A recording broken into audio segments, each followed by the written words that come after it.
नमस्कार, स्वागत है आप सभी का सुजस सारांश की इस क्लास में। इस क्लास में हम पढ़ते हैं राजस्थान का करंट अफेयर्स और आधार होता है हमारा राजस्थान सरकार की सुजस पत्रिका। शुरुआत करते हैं हेडलाइंस के साथ। तो सबसे पहले न्यूज आप देख पा रहे हैं कि विकास प्रदर्शनी में मॉडल स्टेट राजस्थान, यानी कि राजस्थान सरकार के अब 4 साल कंप्लीट हो चुके हैं और पिछले जो 4 वर्ष की उपलब्धियां हैं सरकार की, उनके बारे में ये जानकारी है, जिसमें यहाँ कुछ प्रमुख योजनाएं दिखाई गई हैं, जैसे कि मुख्यमंत्री चिरंजीवी स्वास्थ्य बीमा योजना, इधर है इन्वेस्ट राजस्थान समिट, इधर है इंदिरा गांधी शहरी रोजगार गारंटी योजना, ये है मुख्यमंत्री किसान मित्र ऊर्जा योजना, घर घर औषधि योजना, मुख्यमंत्री निःशुल्क यूनिफॉर्म वितरण योजना, इंदिरा रसोई योजना, मुख्यमंत्री बाल गोपाल योजना, आयम शक्ति उड़ान योजना और महात्मा गांधी अंग्रेजी माध्यम विद्यालय। यानी कि इस तरह की कुछ जानकारियां जो पिछले 4 साल में सरकार ने की हैं। तो अब सरकार का जो 4 साल सरकार के पूरे होने के उपलक्ष्य में अब एक आयोजन होगा, कार्यक्रम होगा, जो कि 28 दिसंबर तक जारी रहेगा। तो सरकार के विभिन्न कार्यक्रमों से संबंधित ये सामान्य जानकारी। इधर है कि राजगढ़, लाडनू, पीपलदा, सुल्तानपुर और चौथ का बरवाड़ा, यहाँ क्या बनेंगे? स्टेडियम। ये कौन सी योजना है? तो मुख्यमंत्री द्वारा वर्ष 2021-22 के बजट में एक घोषणा की गई थी कि हर ब्लॉक स्तर पर स्टेडियम बनाए जाएंगे। उससे संबंधित योजना है जिसका नाम है मेजर ध्यानचंद स्टेडियम योजना। इस योजना को आज हम पढ़ेंगे। आगे बढ़ते हैं अगले पेज पर। यहाँ है 1.5 करोड़ किसानों को फसल बीमा क्लेम के रूप में 17,000 करोड़ रुपए मिले। तो इस बार जो बरसात के कारण बहुत सारे किसानों की फसल खराब हो गई थी, तो उनको बीमा क्लेम मिला इस योजना के तहत। यहाँ है इंदिरा महिला शक्ति उद्यम प्रोत्साहन योजना, इसके बारे में सामान्य जानकारी दी गई है। हम भी आज की क्लास में इसको डिस्कस करेंगे। अगले पेज पर है राजस्थान की जनाधार योजना। इसको हमने कुछ दिन पहले पढ़ा था, आज वापस इसको रिवाइज करेंगे। और यहाँ खोले के हनुमान जी मंदिर में क्या बनाया जा रहा है? वहाँ रोप वे का निर्माण किया जा रहा है।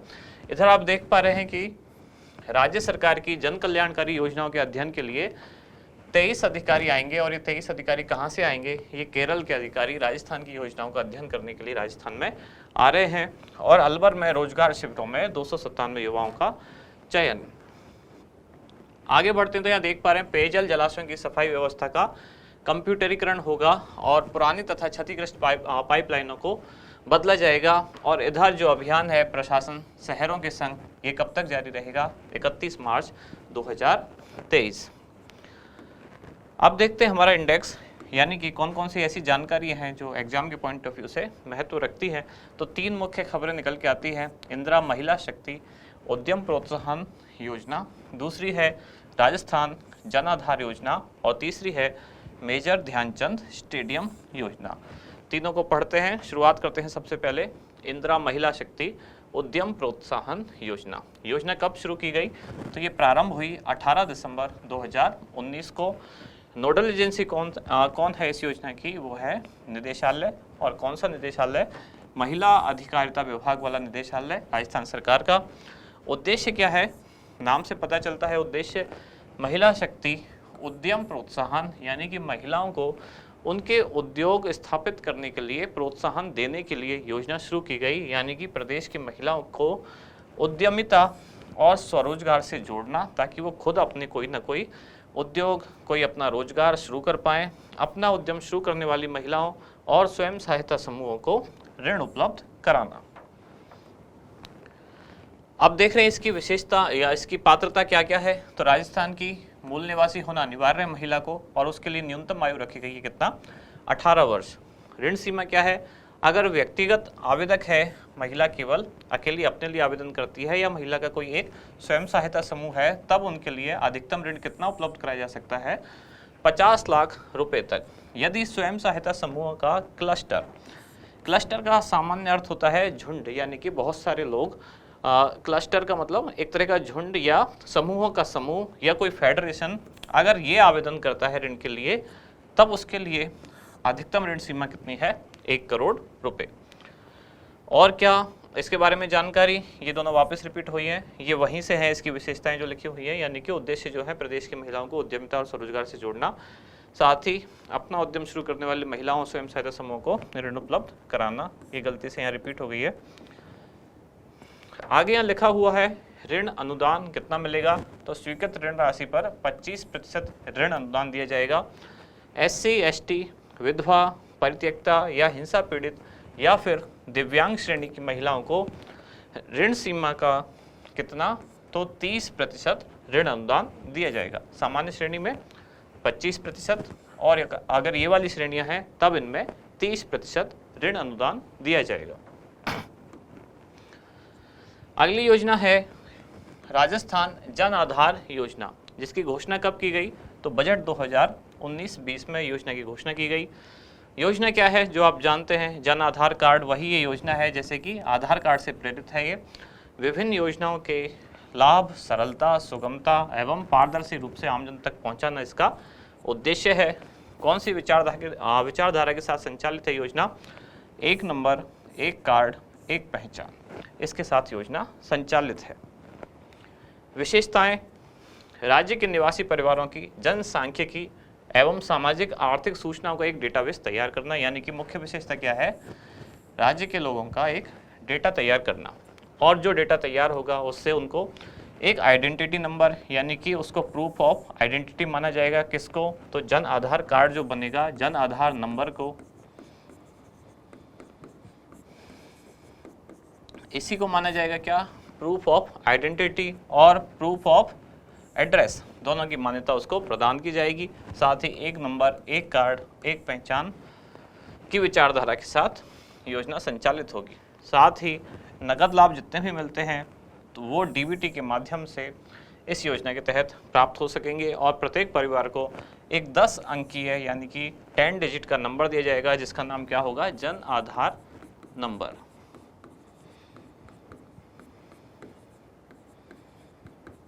कितने डिजिट का होगा ये नंबर, तो 10 डिजिट का।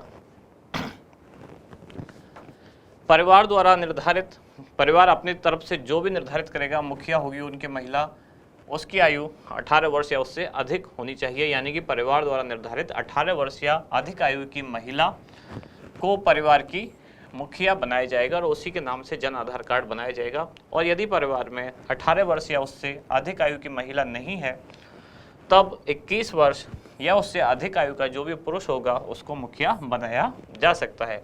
लेकिन अगर ये दोनों कंडीशंस पूरी नहीं होती हैं, यानी कि 18 वर्ष या अधिक आयु की महिला और 21 वर्ष या अधिक आयु का पुरुष सदस्य भी नहीं है किसी परिवार में, तब परिवार में अधिकतम आयु का कोई भी सदस्य परिवार का मुखिया बनाया जा सकता है।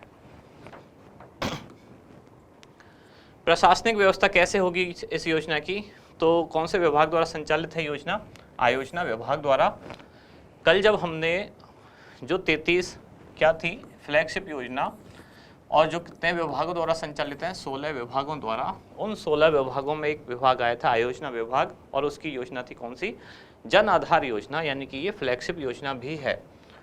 बजट नियंत्रण इसका किसके द्वारा होगा, निदेशक एवं संयुक्त शासन सचिव, कौन से विभाग के, आर्थिक एवं सांख्यिकी विभाग। और क्रियान्वयन एजेंसी कौन है इसकी, तो राजकॉम इन्फो सर्विसेज लिमिटेड, इसके द्वारा इसका क्रियान्वयन किया जाएगा।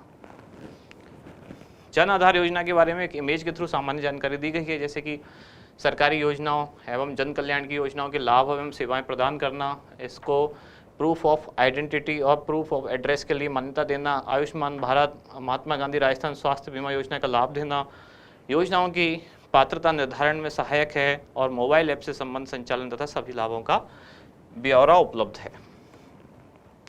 तीसरी योजना है, यह है मेजर ध्यानचंद स्टेडियम योजना। इसकी घोषणा की गई थी कब, राज्य के बजट 2021-22 में। आज हम इसको क्यों पढ़ रहे हैं, संदर्भ क्या है, क्योंकि चूरू के राजगढ़ में, नागौर के लाडनू में, और कोटा के पीपलदा और सुल्तानपुर में, साथ ही सवाई माधोपुर के चौथ का बरवाड़ा में अभी घोषणा की गई है स्टेडियम निर्माण की। और इसके लिए जो कुल राशि राज्य सरकार द्वारा अपने अंश के रूप में दी जा रही है वो है 1.85 करोड़। यहाँ लिखा हुआ है राज्य अंश, इसका मतलब बाकी का कोई दूसरा हिस्सा भी देगा। आधा कुछ खर्चा राज्य सरकार देगी, बाकी का दूसरा खर्चा कुछ और लोग देंगे।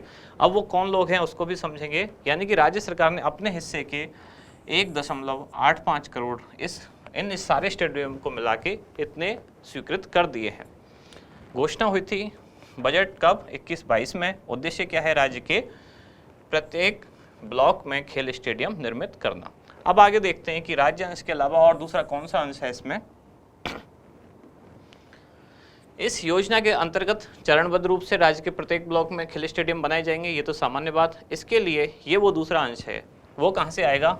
सांसद और विधायक निधि या जनप्रतिनिधि द्वारा दिया गया कोई हिस्सा या जन सहयोग से प्राप्त राशि या फिर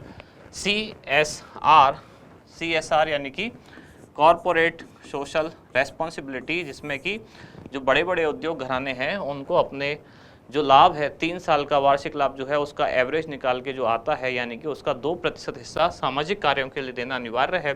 तो CSR राशि से प्राप्त जो राशि है वो जितनी राशि से प्राप्त होती है उसी के बराबर राशि राज्य सरकार द्वारा दी जाएगी। यानी कि अब राज्य सरकार द्वारा दिए गए 1.85 करोड़, तो बाकी के इतने ही रुपए इन सारे फंड से आएंगे और तब इन स्टेडियम्स का निर्माण किया जाएगा।